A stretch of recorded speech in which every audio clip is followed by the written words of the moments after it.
16 વર્ષનો રેકોર્ડ તોડી કેરળમાં આ વર્ષે 8 દિવસ વહેલું ચોમાસું પહોંચી ગયું છે.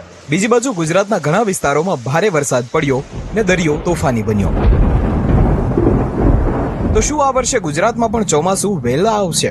આજે સન્ડે બિગ સ્ટોરીમાં જાણીએ કે જો વહેલા ચોમાસું બેસે તો ખેડૂતોએ શું ધ્યાન રાખવું પડશે અને ક્યારથી વાવણી કરવી. હવામાનની આગાહી કરતી વેબસાઇટ સ્કાયમેટના વાઇસ પ્રેસિડેન્ટનું માનીએ તો કેરળમાં ભલે વહેલું ચોમાસું આવ્યું હોય પરંતુ ગુજરાત આવતા પહેલા વચ્ચે અટકી શકે છે. બંગાળની ખાડીમાં અંદાજે 27 મે સુધીમાં લો પ્રેશર સર્જાઈ શકે છે, જેના કારણે ચોમાસાની ગતિમાં થોડો ઘટાડો થઈ શકે છે.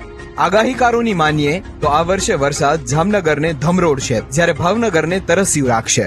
જામનગર જિલ્લામાં વધારે વરસાદ થશે કારણ કે વાયુના પવન વાવાથી અતિ ભારે ગાજી સાથે વરસાદ થશે. ભાવનગર જિલ્લામાં કદાચ વરસાદ કદાચ ઓછો થશે.